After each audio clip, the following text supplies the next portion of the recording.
At the front will be Jason Bright and Marcus Ambrose. Behind them, Todd Kelly and Mark Skaife. Greg Murphy and Garth Tander.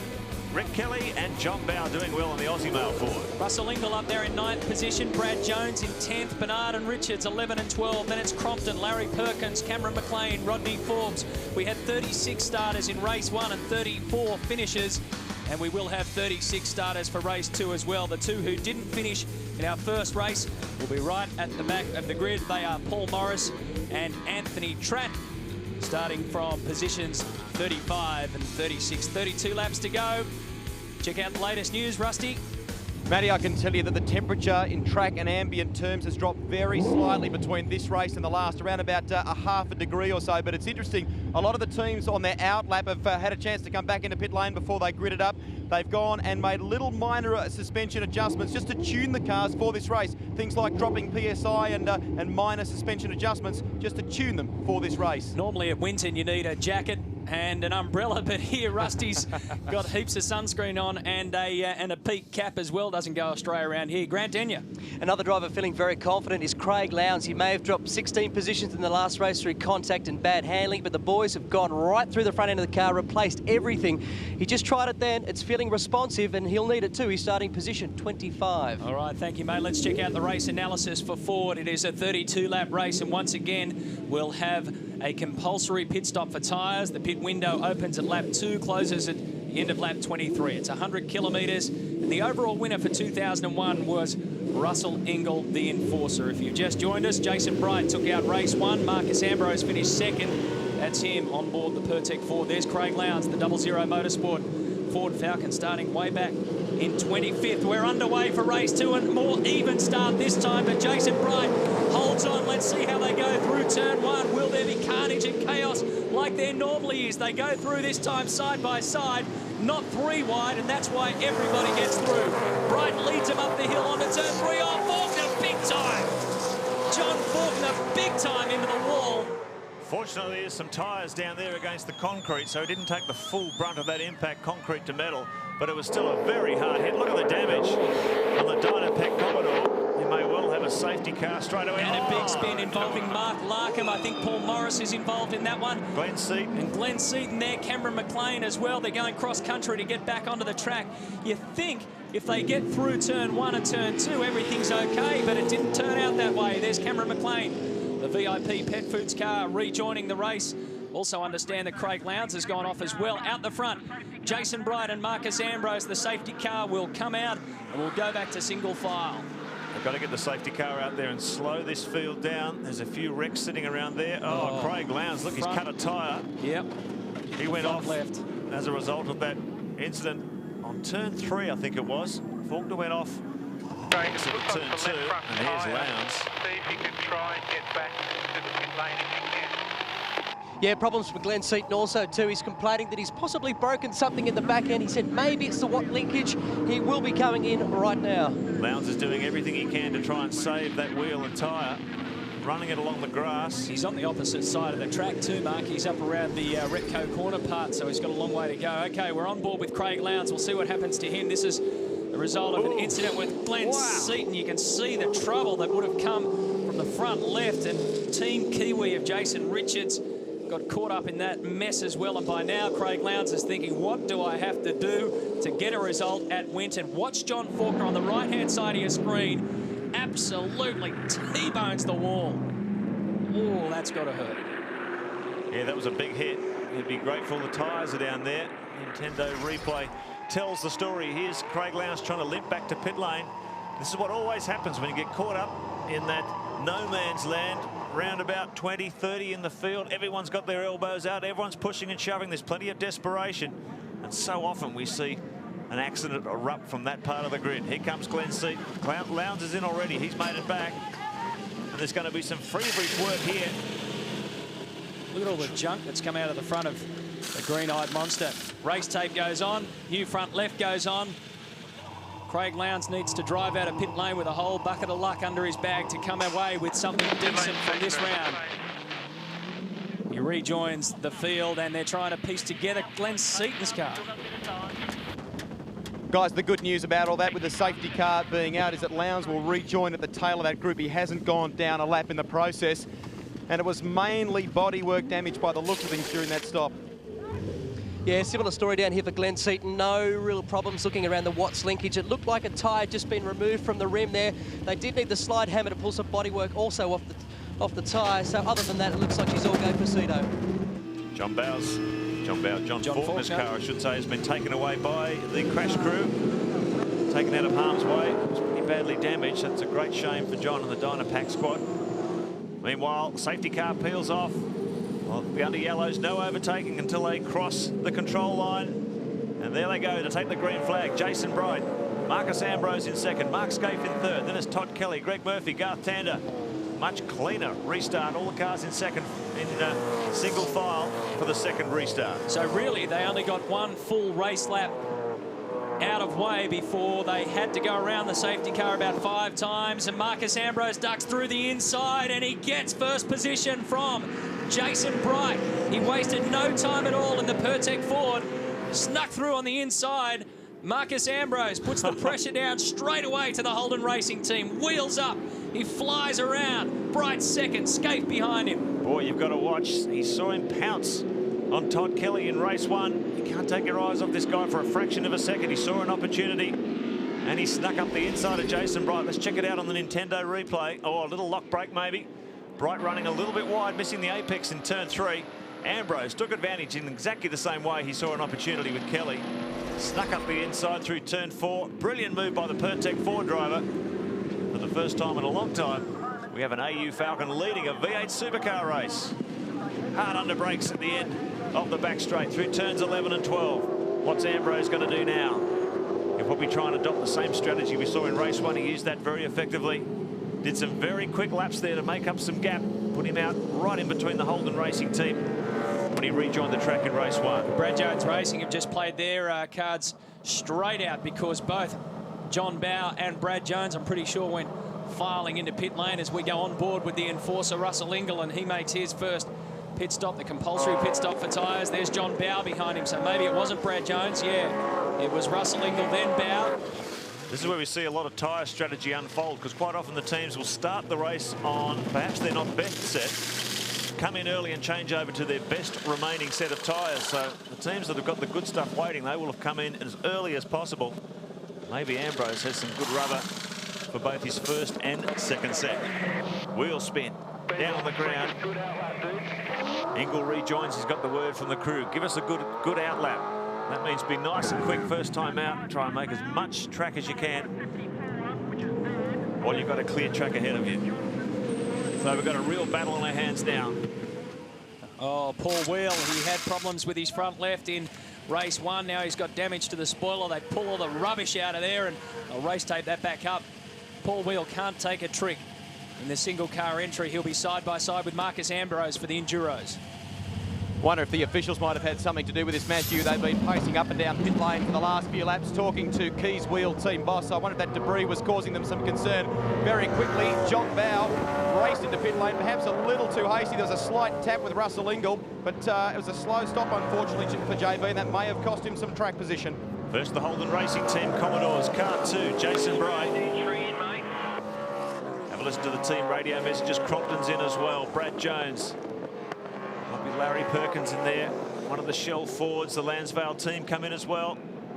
Check out this stop by HRT.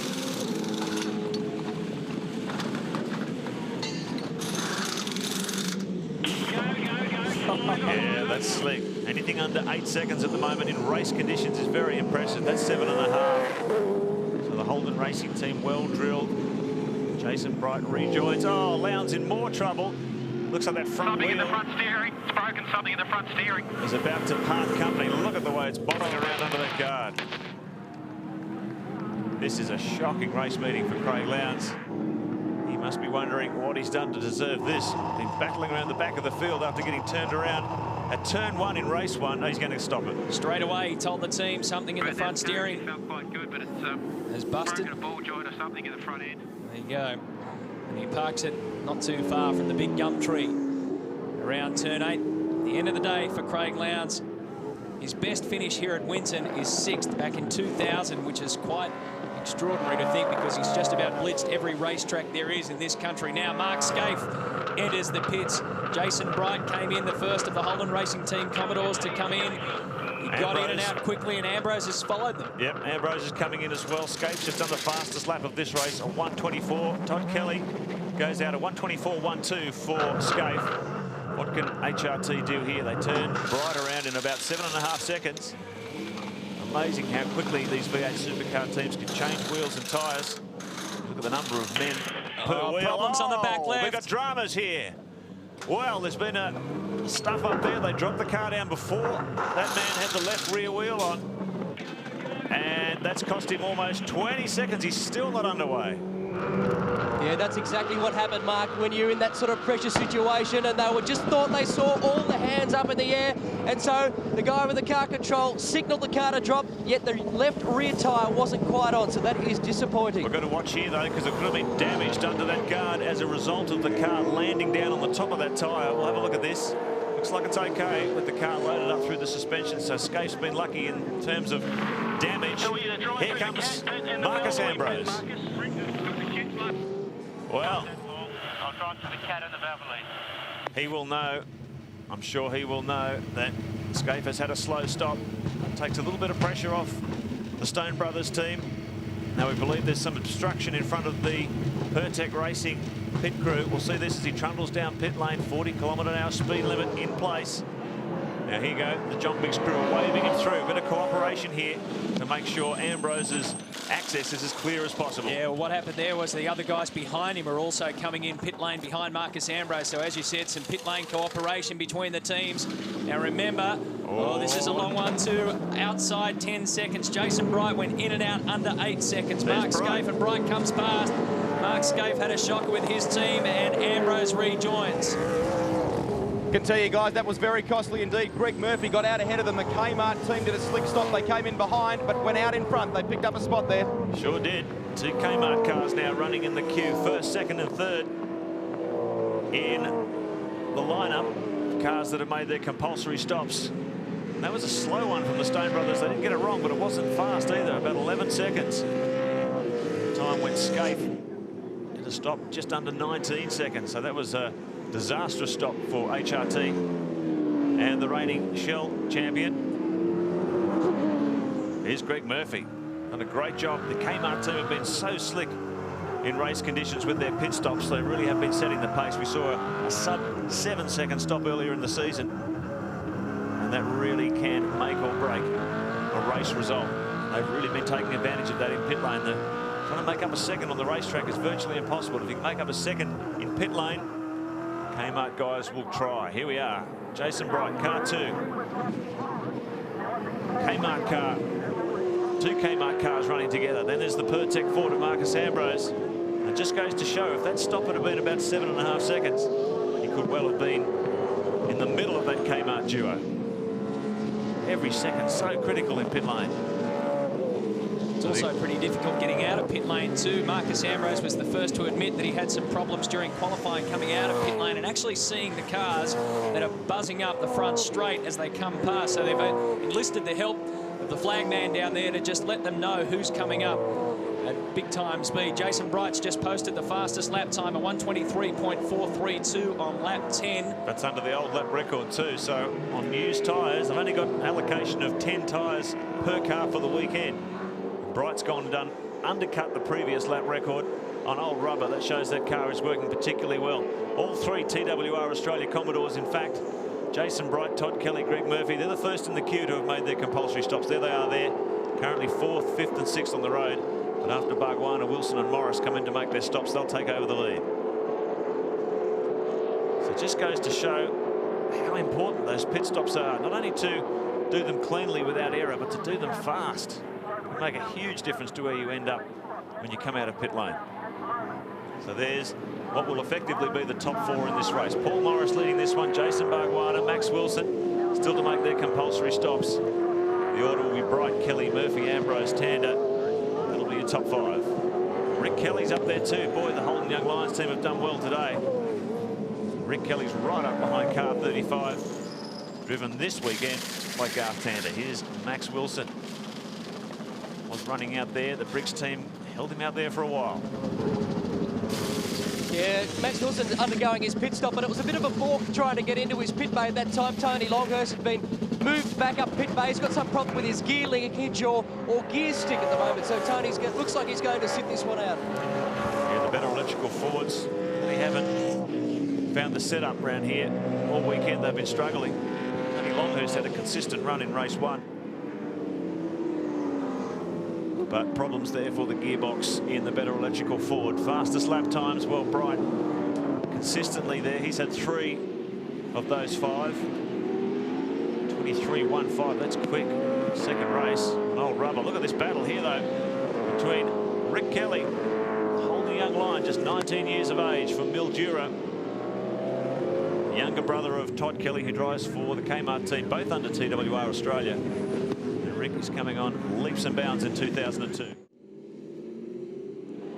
On your home of motorsport, we're at Winton Motor Raceway, and this is Wayne Wakefield missing turn 3 and ending up trapped in the gravel. And as a result of that, we had a safety car during the break, and now we're back underway. So lap 18 now of 32. They've solved all the problems out on the track, and Paul Morris, by the way, has also completed his pit stop. So that means that Jason Bright, Todd Kelly, Greg Murphy and Marcus Ambrose make up the top 4. We've got to move on the inside from Russell Ingall. Rick Kelly can't close the door. In fact, both of the Castrol Commodores tried to sneak through there. Skaife's up there too. He's trying to fight his way back. Oh, Kelly bumped out. Kelly gets bumped in the side, goes right off the racing line, gathers the car up, but he's had a pretty wild trip across the scenery. You can see the damage on the side of the Young Lions Commodore as well. So that's cost him a few positions. Was he just Ingled? I think he was Ingle. I think it was enforced. He's back, the enforcer. And Stephen Richards going with his teammate. Boy, there's some aggression out there. Everyone pumped up with the restart. Mark Skaife, as a result of that most unusually clumsy Holden Racing team stop, that's dropped him right back the order. He's got a lot of work to do. Down here at the moment, they talk about cars being on the rev limit. Alan Heapy, you've got a driver who's on the rev limit at the moment. Tell us what's happening. Yeah, Crompton's a little bit upset out there, and I don't blame him at all. I mean, it's another one of these little problems that we have, that while we're in pit lane, us as managers have got no way of defending our drivers or getting anything done about some of the problems that happen out there. I mean, it's just a silly situation in a lot of ways. I mean, Neil got turned around. I mean, it was maybe not a deliberate, he was still turned around. He's lost a lot of places, a lot of time. The officialdom's just saying, well, we got a bit of a flag report, official report about it, but we've got no television to cover it. I mean, that's crazy. So it might wait till after the end of the event, I don't know, but at this stage, I mean, Neil's on the rev limiter about it. I don't blame him. I'm just trying to calm him down as best I can and get him to concentrate on his driving. Luck, thanks. Yeah, we did manage to see that one from Cromley. He's back down now in 23rd position. I can also update you on another driver who's probably fairly hot under the collar at the moment, is Max Wilson. He's out of this race. He parked the car number 65 better electrical Ford in the garage with severe problems to the front right. And after the last round, Max Wilson was, geez, at long odds to make this round because he was so angry he put his fist into the transporter on his way back. Banged the side of the truck so hard he hit his hand. And broke his knuckle. Broke his knuckle with one of the hands. They were certain that he wouldn't make this round, but he's a fit little character and he made sure that he came back. But right now, big problems for the better electrical Briggs Motorsport team. You're on board with Marcus Ambrose, the Strathfield car radio camera in the cockpit of the Stone Brothers Ford, and he's holding down 4th position at the moment. What about Mark Skaife? He's back there in 9th, trying desperately to work his way up through the field. Go some car surfing along the main straight here at Winton, and you can keep a check on the telemetry, see the race speed that he's putting down up to 223 Ks before he backs it off for turn 1, then the tricky little turn 2. Up over the hill, they get it wide over to the left. You swear you're going to hit that wall on the left. Turn 3 is the one that caught out Wayne Wakefield. He's got 3 cars ahead of him, Marcus Ambrose.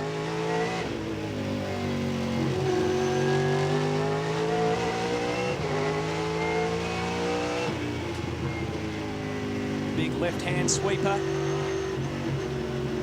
That's up through turn 5. He's still got a bit of clean air in between him and the Kmart Commodore. And you can see how much the drivers have to work through this section. Such a slow section of the circuit. Well, there's no chance to overtake around here. It's all second gear stuff. Everyone in a big queue.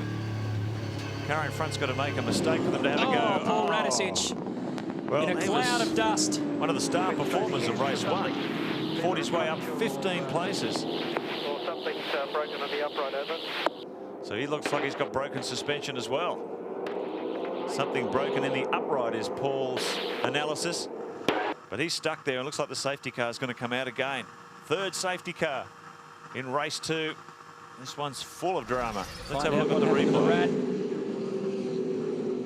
What happens here? Looks like he turns in. Well, doesn't want to turn in. He just goes straight off on the approach to Penrite corner. He's told the crew he thinks he's got a suspension failure of some sort, and that suspension upright. He was in 15th position when that happened, and now he'll drop all the way back. So the dramas and worries continue for the Shell Helix Racing team. Dick Johnson said it was just about time to start praying in race 1. I reckon he's doing it by now. Jason Bright is your leader. Todd Kelly is second. Greg Murphy is third. So you've got Holden Racing team, and then the 2 Kmart cars. The best of the Fords is Marcus Ambrose. Monroe safety car leads the field around for the 3rd time in race 2. And 21 laps completed of 32. It's been an eventful one. In the pocket, if he can do it here, he'll get maximum points for the weekend. The first Holden Racing team driver to score a win here at Winton. A round win overall. Todd Kelly is second and Greg Murphy is third. You just saw Brad Jones and John Bowe go through. The Albury-based Aussie Mail Racing team holding down 10 and 11 as BJ gets it a bit sideways and JB follows him through that corner. Lap time's incredibly consistent considering how late in the day this is and how worn the tyres are. Just goes to show Winton is not particularly tough on rubber if the lap times are any indication. Each time they get back to green and they get the tyres up to temperature, they're still lapping in the mid to low 1 minute 24s, which is pretty impressive. It's the sort of pace they've raced at basically the whole day. Also concerned about driving standards and officials' decisions. Ross Dillon from VIP Pet Food Racing. What's the trouble? We're pretty unhappy, mate. We're only a small team. The crew worked really hard to put Cameron into 15th place in the first race. And after the safety car board actually came out in the first lap, Rodney turned him around. We notified the officials that he'd been turned around after we'd stopped racing. We felt we should be returned to his position. Their answer to that was that they would redress it after the race. I don't understand how, when you've lost 20 places, how the hell they can redress it after the race. The damage is already done. So, yeah, we're not happy. A tough hand. Hard luck, Ross. Thank you. Yeah, it is tough. There's always people talking about the observers and how the officials often like to refer to video footage or television footage to make their judgments. Oh, problems here for Seat. He gets it back on the track. Forgot about turn 2, just went from 1 to 3. Well, he's had a wretched weekend as well. Glenn Seaton. Single car operation in 2002. One of the 8 teams that tests at this track. There's Dougal McDougall in the Pepsi entry of car number 22. Still a spot we think available for him. This is Cameron McLean. Is it? No, that's Steve Owen and Glenn Seaton. So this is what happened to Seato at turn 1. Straight through. Steve Owen is driving car number 600. The seat that's been vacated by Simon Wills. He's parted company with Briggs Motorsport. So the Cat Racing team has a new driver in Steve Owen this time around. And it's a big pressure weekend for young Steve as he tries to lock down a position in that team for the rest of the year. And of course the Enduros as well. Rusty. Down here in pit lane, guys, with Paul Radicic. And I guess the question for you is, did you step on a black cat before Wanneroo or something? What's going on? I think there's more than one, Rusty, really, but we just had a very, very long brake pedal, and the pedal just kept disappearing right to the floor in those last couple of laps. And, you know, I could sort of cope with that. And then as I turned it for the sweeper, we had a blowout on the left front. Just one of those things. Like, mate, we can at least look forward to the Queensland 500 home turf for you and maybe a repeat of last year. Yeah, well, we're working hard on trying to make our car a good, reliable car for the long distance races. And, you know, I'm sure we'll bounce back. Bring it on. Yeah, thanks. September 14 and 15 is what Paul Radicic and DJR are thinking about right now. That's the dates of our next round. Look at Marcus Ambrose really pushing hard to try and put some pressure firstly on Greg Murphy in front of him. Then he can take aim at Todd Kelly and then Jason Bright. So in those last 5 laps between Murphy and Ambrose, Ambrose has been quicker over 2 of those laps, laps 23 and 20. A drive-through penalty has just been issued to car number 600. as a result of that incident with Glenn Seaton. So Steve Owen will have to come back and do 40 Ks from the start to the finish of pit lane. Yeah, looked like a pretty marginal call watching the replay there, but I think Glenn was assisted trying to break the car for turn 1. And as a result, he ran off the circuit. There's the fastest lap times. Ambrose featuring very prominently there, 4 out of the fastest 5 of this race. 7 laps, Marcus. To go. 124.2 for Bright and 124.2 for Kelly. So all those leading cars running in the low to mid 24s. Very consistent performance, considering how far into the day we are. Coming up toward 200 kilometres of hard racing. And the performance of the cars very consistent throughout the day. 123.4, 123.31 from race 1. So there was some hot laps set early in the competition. Everyone's been racing quick guys in the low 1 minute 24 bracket. So Marcus Ambrose sitting in here behind these 3 TWR Australia Commodores, but there's nothing he can do about it, nothing any of these guys can do about it, because it's the nature of this circuit, sort of a concertina effect. You brake when the guy in front brakes, they get on the throttle when the guy in front accelerates. Very little opportunity to get past unless the guy in front makes a mistake. They all say that about Winton, and it certainly unfolds that way too. Look at the little extra bit of track Commodore put on Ambrose there. This is what he always says about the Falcon underpower out of low speed turns. They just pull a car length, half a car length in places. And that's enough to keep the gap. In car, looking at the back of Greg Murphy's car in 3rd. Order staying the same. Bright, Kelly, Murphy, Ambrose, the first of the Fords, and fighting a lone hand here amongst a heap of Commodores. Tander, Engel, Richards, his teammate Bernard, the next best Ford in 8th.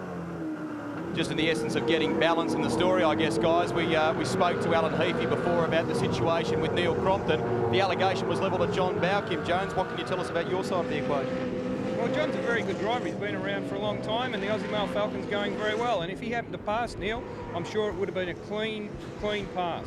That's a very civil comment from you compared to the last time we spoke. Wouldn't have anything to do with the fine you copped, would it? Yeah, actually, last time I was a little bit more irate when I was on TV, and I must apologise that to all the fans. And thanks for your emails and your comments, and the officials have seen fit that that I got a wrap across the knuckles, which actually did cost me a fair bit of money. He looks a bit lighter, doesn't he? Yeah, a lot lighter back here. Thanks, Kim. Thanks, bye. Oh, he's very well behaved, isn't he? Isn't he? Just empty the wallet out a bit. It's amazing how you can change their behaviour in the middle of a race. Money has a funny way of doing that, doesn't it? Don't want to bring the sport into disrepute, Kimbo. Let's have a look on the replay here at the restart. I'm sure it's between Junior Johnson and Larry Perkins. Plenty of biffo there as a result of that collision. Someone tries to take advantage up the inside. I think it's... Yeah, that's Jason Richards. Jason Richards, Team yeah. Kiwi. He saw a little gap there and thought, well, I'll just get a piece of this as well. Thanks, Larry. And then right up on 2 wheels. Hits the back of Junior's car on the way out. Serious stuff further back in the pack. Yeah, the reason why everybody seems to be shuffling past Stephen at the moment is he's got some engine problems. He says it just keeps missing. In fact, the team are going to bring him in right now and see if they can fix it. But, Jesus, just not looking good for Shell Racing at the moment, is it? Consistent performance by Todd Kelly throughout 2002. Certainly had a pretty good season so far, and he's currently 5th in the points. And he's locked in that tremendous battle for 2nd place in the championship. There's 4 cars covered by 94 points. The battle for 2nd isn't over yet. It doesn't seem like, sounds like much in terms of overall championship points. HRT would really like to get a 1-2 finish in the points. They've never had that. And you can guarantee there's a lot of cars there that want to try and spoil their party. David Bernard's zipped past the 4-time series champion of Mark Skaife, so that means that Bernard becomes position 8 and Skaife goes back to 9th.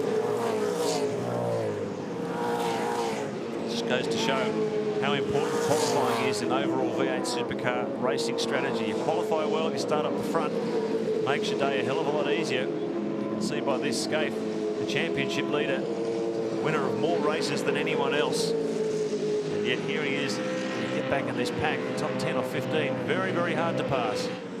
There's only a fraction of a second in it, the difference in overall performance between the Holden Racing Team car and everyone else. But when he gets caught back here in this fisticuffs, very, very hard to get past. He's won 6 out of the 7 rounds, of course, in the 2002 V8 Supercar Championship Series. Mark Skaife, he's on the threshold of some pretty impressive records. If he gets one more, he'll equal the most wins in a season. 7 set by Alan Moffat in 1977 and Jim Richards in 85. So there's 5 rounds left to go after this. The battle group that we're looking at is 8 and 9. Bernard, Stone Brothers Racing Ford Falcon.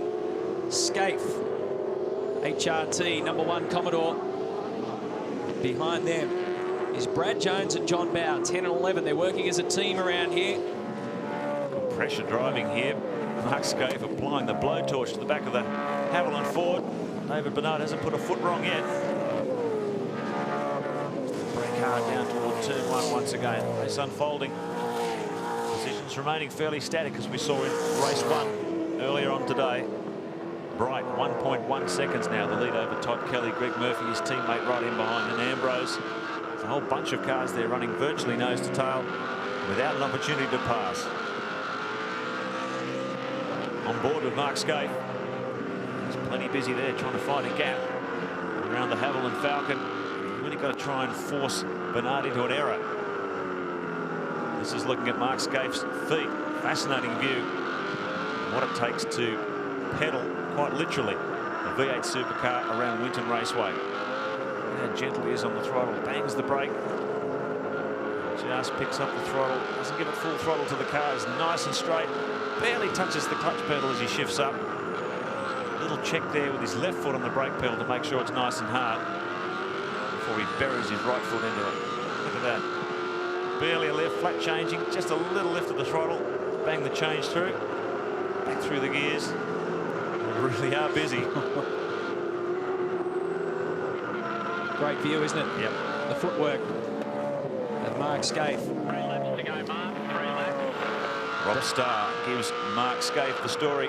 3 laps remaining. You can bet Skaife will have the eyes on trying to force his way through past Bernard before this one's over. Some of those guys have quite unusual problems. You see the footwork there of Mark Skaife that we saw. Some of the guys who use their right feet, their right legs more than their left legs, will come out and have a lot of physio work done to their right sides instead of their left sides. They do literally come out of kilter, especially in the long races.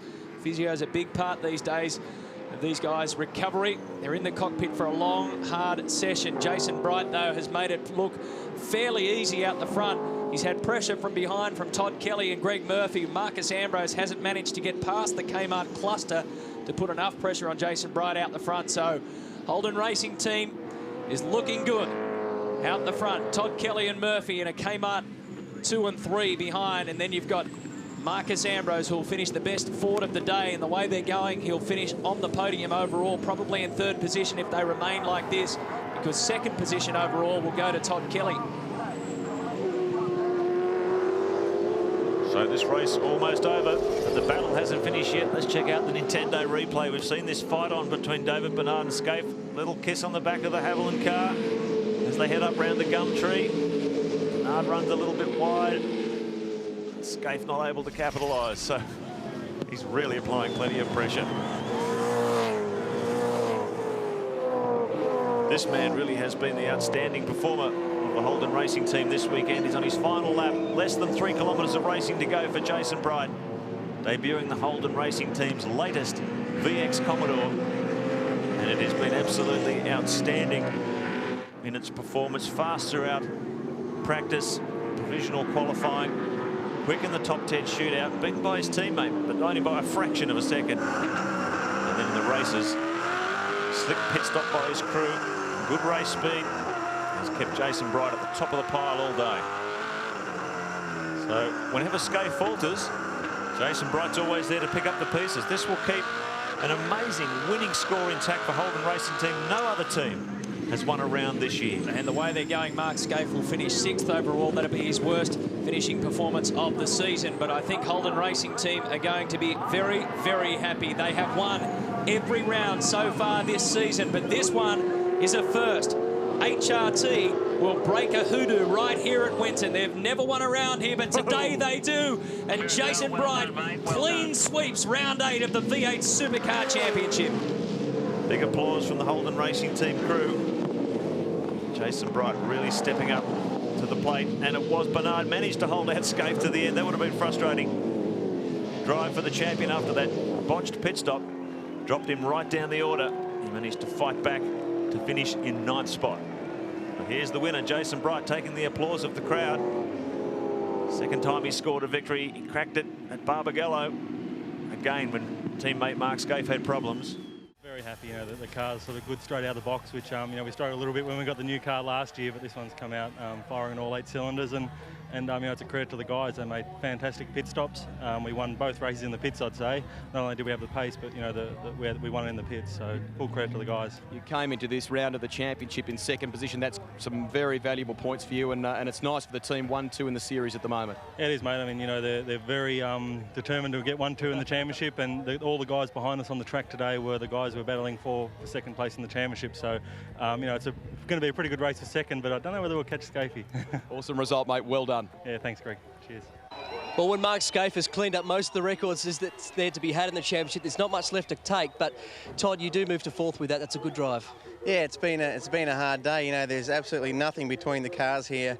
You know, I pushed on as hard as I could a couple of times in that 2nd race, and I just couldn't make up any ground on Jason. So wherever you come out of the pits is pretty much where you're going to be unless someone makes a mistake. So it's been a pretty tough weekend. The car looks like it was doing everything very easy, and if you had not had that lap traffic in race 1, it would have been a great weekend. Yeah, it hurt us a fair bit. The way we've got the car set up, you know, it's set up for a long distance, and it seemed to come on really well towards the end of the race. And even that 2nd race with all the safety car periods, you know, the tyres cooled down, and I struggled for probably 3 or 4 laps after every safety car. So, you know, if a few things hadn't gone the way they did, it probably would have been a better weekend. Well, if it likes the heat and the length, it looks good for the Enduros. Yeah, we're looking forward to Queensland. We've even been, you know, trying a few things here to try and make sure we can get maximum points at Queensland because we need it at the moment.